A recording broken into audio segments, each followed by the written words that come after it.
Imagine a man who single-handedly saved the most powerful nation in Europe from bankruptcy.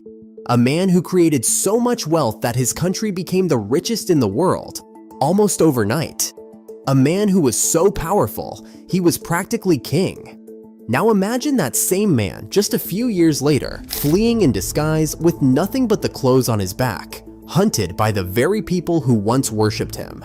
He would die in poverty, his name forever linked to one of the biggest financial disasters in history. This is not a movie. This is the true story of John Law. And it is a story about a brilliant idea, a spectacular rise, and a brutal fall. But most of all, it is a story about a hidden truth. No matter how high you climb, someone is always watching. Our story begins in 1715. France is on its knees. King Louis XIV, the Sun King, is dead. He left behind a legacy of glory, Versailles, and a nation that was completely, utterly bankrupt. The government was over 1 billion livres in debt. There was no money. The economy was in ruins. People were starving. Into this chaos steps a man with a radical idea. His name is John Law. He is a Scottish economist, a brilliant mathematician, and a convicted murderer who escaped from prison. He is also a professional gambler who understands risk better than anyone. Law has a theory that will change the world. He believes that money is not wealth. Gold and silver are just rocks. True wealth, he argues, is trade, production, and the productive capacity of a nation. And the key to unlocking that wealth is credit, paper money. He goes to the French regent, the Duke of Orleans, and makes a pitch. He tells the regent he will create a bank that issues paper money backed not by gold, but by the future prosperity of France. They can replace all this heavy, useless gold with a light, efficient, and abundant currency. They can get the economy moving again. It is a crazy idea. Paper money backed by nothing? The Duke is desperate. He agrees. In 1716, Law opens the Banque Générale, a private bank with the government's blessing. He issues paper banknotes, and at first people are skeptical. But Law is a genius. His banknotes are reliable. You can exchange them for gold on demand. They are convenient. Soon, they are more trusted than the government's own coins. The French economy begins to recover. It is a miracle. But John Law is just getting started. This is where the story goes from a simple recovery to a full-blown mania. Law has another idea. He creates a company, a massive world-spanning trading company called the Mississippi Company. It has a monopoly on all trade with the French colonies in North America, a vast territory called Louisiana. The company promises unimaginable riches: gold, silver, tobacco, fur. And here is the brilliant part. Law merges his bank with his company. The bank can now print money to buy shares in the company. The company's shares are used to pay off the government's debt. It is a perfect circular system, a money-making machine.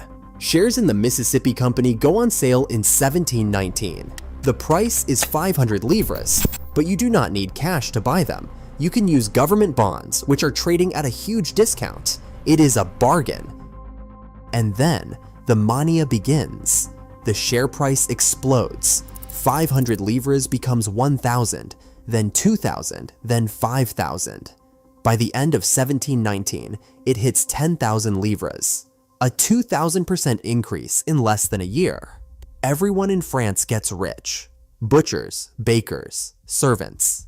They buy shares, sell them a week later, and become millionaires. The word millionaire is invented in Paris during this time to describe them. The heart of this frenzy was a narrow street called Rue Quincampoix. By day, it was a chaotic, screaming mass of humanity, where dukes and maids rubbed shoulders, all desperate to buy a piece of the dream. By night, it was a scene of wild excess. Fortunes were made in the morning and spent by the evening on lavish parties, diamonds, and carriages. The social order was turned completely upside down. For a brief, intoxicating moment, it seemed like poverty itself had been abolished. John Law is a god. He is appointed Controller General of Finances. He is the most powerful man in France. He has saved the nation. He has created a new kind of capitalism, a new kind of wealth. He is a visionary. But someone is always watching. While the common people celebrate, The old aristocracy, the princes and dukes, watch with suspicion and jealousy. To understand their hatred, you have to understand their world. Their power came from land, from castles, from bloodlines stretching back centuries. It was real, tangible, and slow-moving. This new wealth was the opposite. It was abstract, fast, and democratic.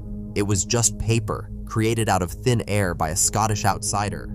It was not just a threat to their fortunes, it was a threat to their entire identity, to the very idea of what power was.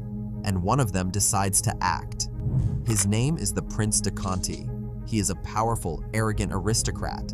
He sees law not as a savior, but as a threat. He decides to test the system to see if it is real. In early 1720, Conti gathers his shares in the Mississippi Company, a massive amount. He goes to Law's bank and demands to exchange them not for more paper, but for gold. All of it, in cash, now. It takes 3 wagons to carry all the gold. The news spreads through Paris like wildfire. The Prince de Conti is cashing out. He does not believe in the system anymore, and that single act of sabotage creates a crack in the foundation of trust. Suddenly, everyone is nervous. If a prince is selling, should I? The whispers start. The panic begins. People rush to the bank, demanding gold for their paper money. It is a bank run. Law tries to stop it. He devalues the currency. He makes it illegal to own more than a small amount of gold. He even sends the army to close the bank. But it is too late. The magic is gone. The trust is broken. The share price of the Mississippi Company collapses. 10,000 livres becomes 5,000, then 1,000, then 500, then nothing. The millionaires of yesterday are the beggars of today. The wealth, which seemed so real, evaporates. It was never really there. It was just paper. It was just a story, and the story was over. France is ruined, worse than before. The people are furious. They blame John Law. The man they once worshipped is now the most hated man in the country. His carriage is attacked. His house is burned. In December 1720, just 1 year after being the most powerful man in France, John Law flees Paris in disguise.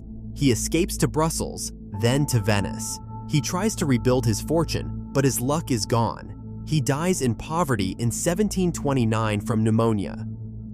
So what is the lesson here? Was John Law a genius or a fraud? Was the Mississippi Bubble a brilliant innovation or a reckless gamble? The truth is, he was both. Law's ideas were centuries ahead of their time. Central banking, paper money, using credit to stimulate an economy, these are the foundations of our modern financial system. Every major economy in the world today runs on a version of John Law's system. But he made one fatal mistake. He forgot that money, especially paper money, is not about gold or silver. It is about trust. And trust is fragile. It can be built over years and destroyed in a single moment. He also forgot the most important rule of power. Someone is always watching. There will always be a Prince de Conti, a rival, a saboteur, someone who benefits from your failure, someone who will test your system, find its weakness, and watch it all come crashing down. John Law's story is a warning that even the most brilliant ideas can be destroyed by human nature, by greed, by jealousy, and by the simple, powerful act of one person saying, "I do not believe you anymore." And that is a lesson that is as true today as it was 300 years ago. In our world of cryptocurrencies, non-fungible tokens, and digital money, we are all living in John Law's experiment. We would do well to remember what happened to him, because you can be sure someone is always watching.